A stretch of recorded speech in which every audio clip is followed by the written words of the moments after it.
This video that you're checking out right now is my WWE Payback review on Payback that happened about 2-3 hours ago on the WWE Network, and there was a 1-hour kickoff show that also was on the WWE Network. So I'm going to talk about the matches, and I don't want this video to be over 20 minutes or over 30 minutes, so I'm going to try to go fast. I'm not going to talk about every freaking match and every little detail of what I thought about every match. I'm not going to go into every little detail about what I thought of it. Anyways, kicking it off with the kickoff show bonus match was R-Truth versus Stardust. This match could have been kept off for sure. I thought this match could have been kept off the kickoff show, but it wasn't. For some reason, WWE wanted R-Truth and Stardust to work and get a match in and get some work, I guess. This was a Superstars match, and nobody watches Superstars, and I'm sure nobody watched this match. I didn't watch it. Nothing against Stardust or R-Truth. They're both great in the ring. I respect them. I couldn't sit through it. It's too damn boring. That was a Superstars match. I don't think anybody cared about it. I damn sure did not care who won, or I didn't care for the match at all. Damn boring. It would put anybody to fucking sleep if you watched it. I didn't watch it. I had it on.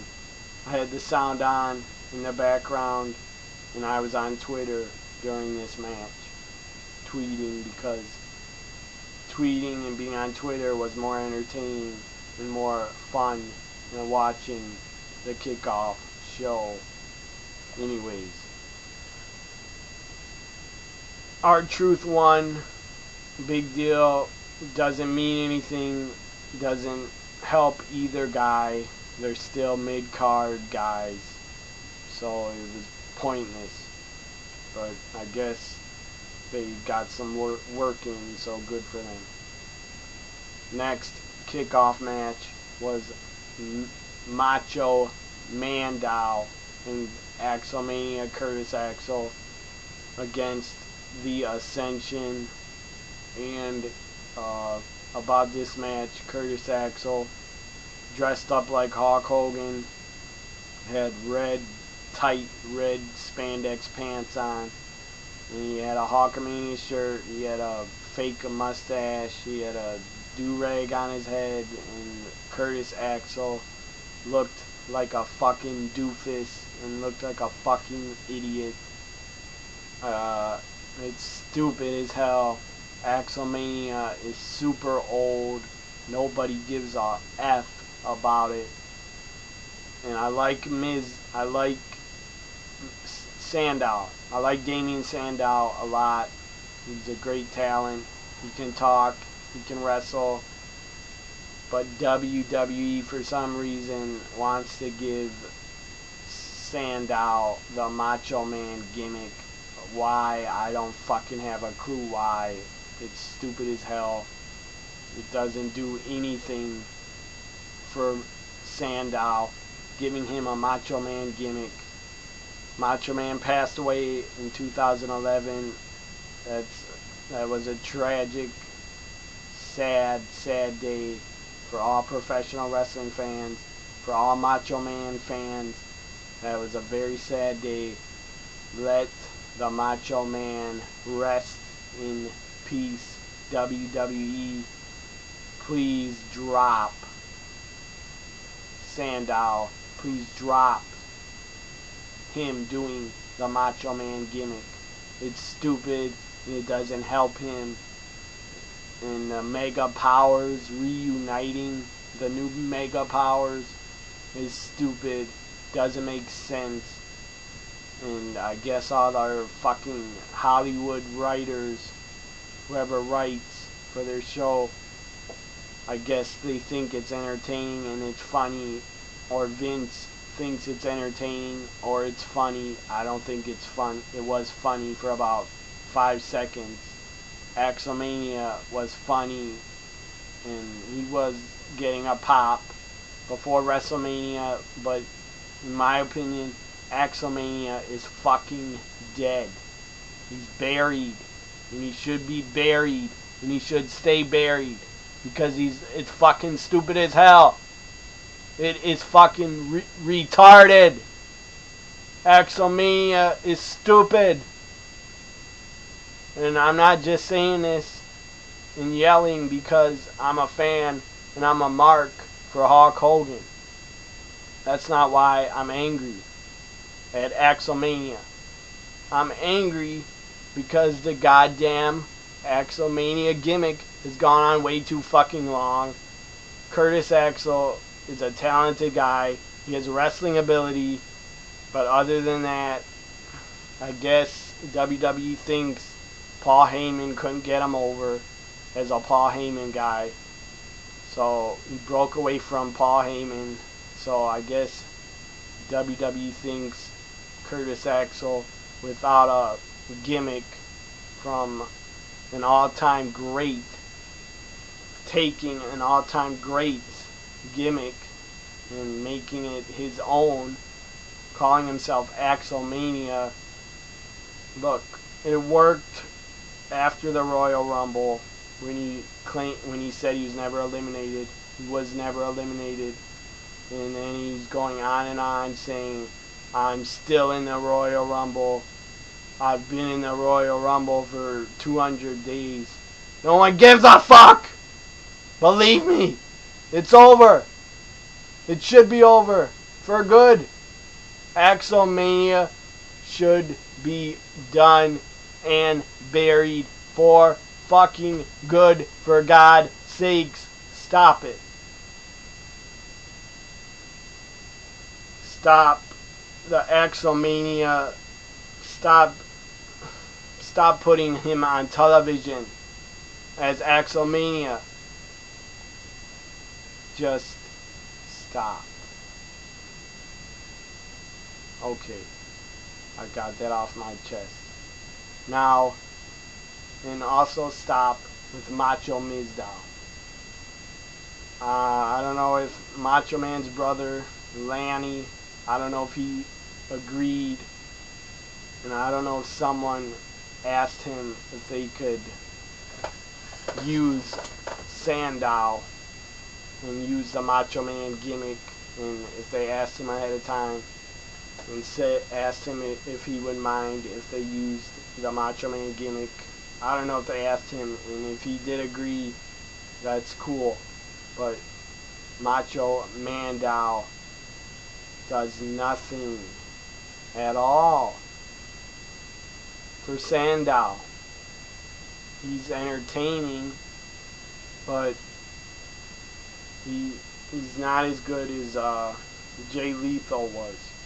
Jay Lethal, when he was playing the Macho Man part, he was awesome. He did his voice perfectly. He cut promos like how Randy Savage sounded. And I think I could do a better Macho Man impression than Sandow. But maybe he doesn't want to try real hard to do a Macho Man impression. I don't know. And it's not his fault if he can't do a great Macho Man impression or Macho Man voice. He's probably not into the character to want to do a great impression. But I could do a better impression. Believe me, I could. And I have before. It's all in the voice. And Jay Lethal was the best at it. But anyways. Ooh, yeah! I could do it better than Mandow. I could do it better than Macho Man Dow. Ooh, yeah, dig it. I won't do a lot of Macho Man, but I can do a better Macho Man than Macho Man Dow can. The Ascension wins. I didn't care. I didn't barely watch it. I looked at the match when Axel came out and he was in the ring dressed as Hulk Hogan. I looked at it, then I left and went back on Twitter and left the TV because I didn't care about that match and I don't give a fuck that the Ascension won. It was pretty boring. And that's a shame. It's a shame what they're doing with Sandow and Curtis Axel. To the pay-per-view matches. First one was Sheamus versus Dolph Ziggler. It was okay. It wasn't great. It wasn't that entertaining. Crowd was pretty into it. It was a decent start to the pay-per-view Payback. Anyways, Sheamus, the Red Rooster, wins, and I wasn't shocked at all that he won. On to the next match. Tag team titles, 2 out of 3 falls. Now this match was awesome. The crowd was hype. They were really into this match. It was 2 out of 3 falls. It went all 3 falls. I mean, it was awesome.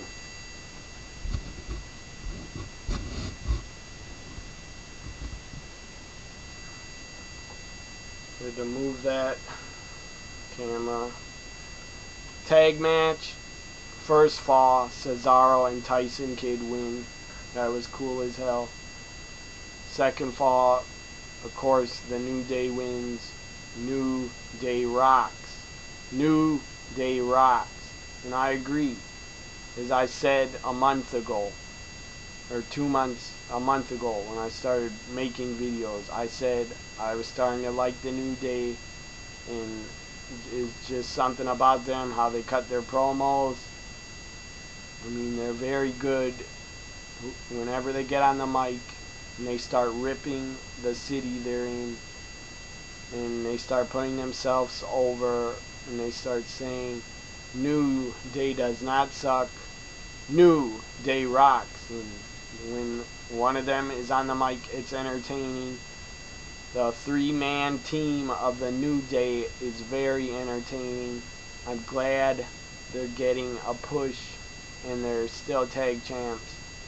Yeah, I would have liked Cesaro and Tyson to win them back, but tonight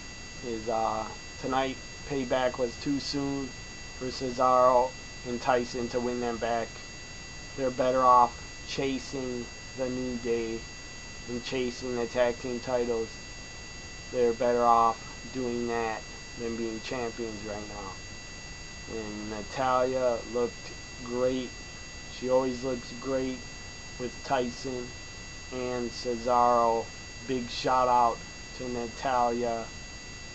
Natty is the only superstar / diva.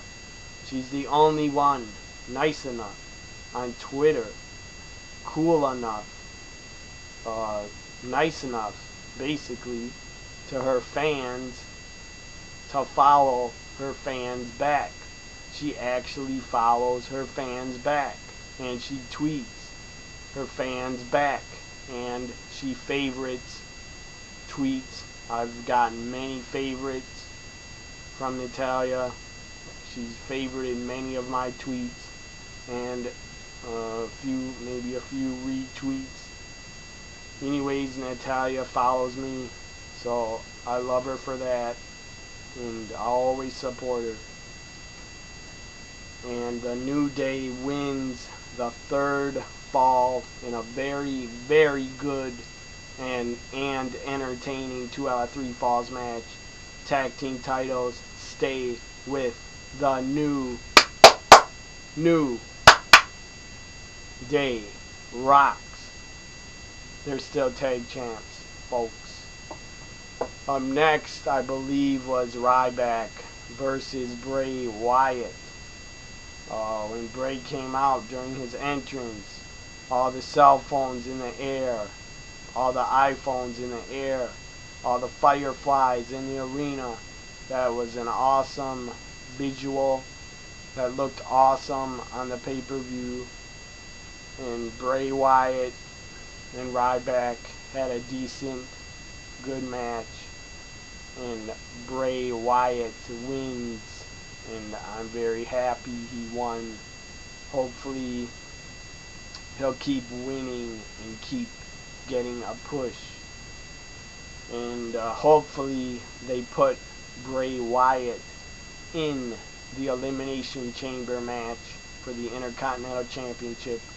I think Bray Wyatt could be a great Intercontinental Champion, and that would be cool if he wins in the Elimination Chamber. If they put him in it, Bray Wyatt, I think, would be a great IC champ. Up next, I believe, was Divas Tag Team match. Bella Twins versus Naomi and Tamina. This match, it was what it was. It wasn't great. To me, it wasn't entertaining at all. It was just basically the Divas tag match at Payback was a bathroom break and a drink break. I left and got a drink and went to the bathroom, and I came back, and Tamina and Naomi win. Good for them, but I didn't care, and I don't care. The only divas I care about are the NXT divas, and I'm looking forward a lot to this Wednesday, the two divas matches on NXT TakeOver Unstoppable. Those two diva matches are gonna be fucking awesome. They won't be a bore fest like the Divas tag team match was at Payback. It won't be, because Sasha Banks brings it every time she's in the ring on a NXT TakeOver, and she's a champion now, defending it for the first time at a TakeOver event, 2-hour live special. And Becky Lynch can go with any female in the ring. She's great. And then you got Charlotte and Bayley teaming up. Great team, great women wrestlers, taking on Emma, another great women's wrestler. Give Emma a chance, WWE. She deserves it. And Dana Brooks, or whatever her name is, Dana Brooks, I'm not a fan of hers, and she shouldn't even be in the tag match. Up next, I believe, U.S. title, I Quit match. As I said, as I predicted, Lana would make Rusev lose the match. I thought Lana was going to throw a towel in and end the match that way, but she did not throw a towel in. Instead, she got on the microphone and said, he quits, he quits, he quits. So basically, Lana took the match into her own hands and screwed Rusev over and screwed Rusev out of the U.S. title. Lana gets on the mic, loses the match for Rusev. John Cena wins and retains the U.S. title. This match was pretty fun to watch. It was good. Not the best I Quit match I've ever seen, but it wasn't bad either. It was entertaining and it was fun. And that's all I gotta say about that. I Quit U.S. title match tomorrow night on Raw. John Cena, Super Cena, as I call him on Twitter, because he is Super Cena. The guy now has beaten Rusev 3 pay-per-views in a row. Rusev didn't say I quit tonight. He said something in Russian. And I believe when I translated it in Russian, he said, I'm leaving. I'm leaving. I don't know why he was screaming, I'm leaving. I'm not even sure if he said I'm leaving in Russian. But the translation, I clicked on the translation and I found out Rusev said I'm leaving. He didn't say I quit. Lana said I quit for Rusev, so he lost. But Rusev still lost, so basically John Cena, Super Cena, beat. He beat Rusev because of Lana getting on the mic. And I'm sure Cena ran back to his bus and he beat it off and beat it right into Nikki's face later on in the night. Anyways, next was a fatal 4-way no disqualification main event. Kane, for basically the entire pay-per-view, was not letting anybody know, I guess, that he was going to come out, if he was going to come out. And if Rollins lost, I believe Kane had to resign from the Authority, and Kane would have been kicked out the Authority if Rollins lost, if I remember right. Anyways, it was a damn good fatal 4-way main event for the WWE World Heavyweight Championship. You had the champion Seth Rollins. He did a lot of great stuff in this match. You had at one time during the match, you had the Shield reunite for about 1 minute or 2 minutes. The Shield reunited and power bombed. I believe it was Kane, somebody. Kane. Anyways, the Shield reunited, and that was cool to see. And I don't know why Baltimore freaking marked out and went nuts. I don't know why they went so nuts. Did they not know the Shield was not going to stay together the entire match?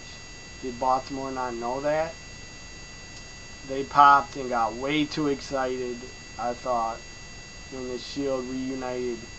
People got way too excited and went nuts. But I guess there's a lot of Shield fans out there, and a lot of people loved the Shield. I was a fan of the Shield. They were great as a 3-man faction. They were a great group. Ambrose, Rollins, and Reigns together worked very well together. And when they reunited and they did that triple power bomb through the table tonight, they also worked very well together. But then you had Ambrose and Reigns, of course, turn on Rollins. And then basically J&J got involved. And Glenn Kane got involved. I call him Glenn because that's not Kane, dressed up like a nerd, going to a comic book convention dressed like a fucking geek and a dork. Kane looks like a dork. That's why I call him Glenn on Twitter. That's his real name, and he will stay Glenn until he puts the mask back on his fucking face and starts becoming the big red machine again and starts destroying people and becoming a badass fucking heel, awesome heel that he can be. One of the greatest characters of all time in WWE history is Kane. When he first debuted, 97, 98, Kane was on fire. He was fucking awesome. He was booked perfectly. Before he had before his match with Undertaker at WrestleMania 14, he was booked perfectly. Coming down to the ring, the lights would go out, and the fire would go off on the stage. Pyro would go off. He'd get in the ring, choke slam, tombstone. Anybody, whoever was in the ring, could have been jobbers, could have been mid-card guys. He freaking chokeslammed the Phoenix Suns Gorilla. And he tombstoned the Gorilla on a Raw 2 weeks before WrestleMania 14. I just watched that Raw 2 weeks before WrestleMania 14. I just watched it about 2 days ago. It was fucking awesome. What they did with Kane before WrestleMania 14 was awesome. And they have to bring back Kane. Please, WWE. Please, Vince.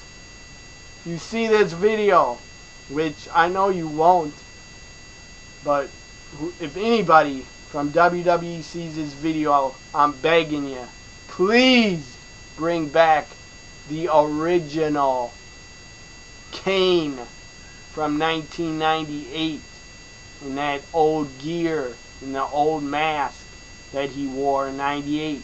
Bring that Kane back to WWE TV. We want Kane, the big red fucking machine, back. At least I want him back. I don't know if anybody else wants the old school 1998 looking Kane back. I don't really care if anybody else wants him back, but I want him back. I want to see him back in that old school Kane gear, beating the crap out of people, setting people on fire, tombstoning people, choke slamming people, raising hell. I want to see that 1998 Kane back before he hangs the boots up and retires. And he's getting up there, folks. I believe he's 40. He's 47, maybe older. That Kane needs to come back before he retires and goes in the Hall of Fame. Because Kane is a Hall of Famer. Forget what he did in 95. His Isaac Yankem, that was shit. That was a cartoon, fucking 1995 bullshit cartoon gimmick. Every gimmick they had in 95 and 94 was shit. Just about, it was gimmick city. Gimmicks were running wild in the WWF. You had Doink. You had fucking Dink, Wink, and Pink. You had a fucking King, Jerry Lawler, wrestling all the time on commentary. When he was a commentator, then he'd come wrestle. And, 95 was the worst year, in my opinion, in WWF history. Isaac Yankem, fuck 'em. Fake Diesel, fuck 'em. Kane, gimmick. Kane is a winner. And we want the original Kane back. Main event, Randy Orton. Towards the end, RKO'd a lot of people. You had spears, you had Superman punches, and all that good stuff. And then you had Seth Rollins retaining.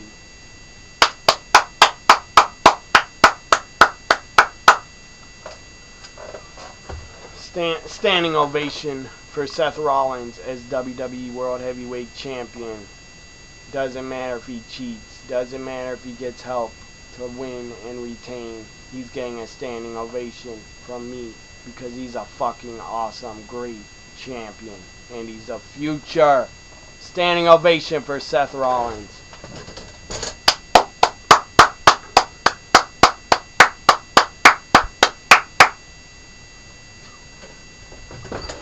Seth Rollins is awesome. I'm a big fan of his. He retains using the pedigree of Triple H's finishing move, using the pedigree, winning, escaping with the WWE World Heavyweight Championship. Seth Rollins, the WWE World Heavyweight Champion, retains, and it feels so good. Goodbye, everybody. Good night.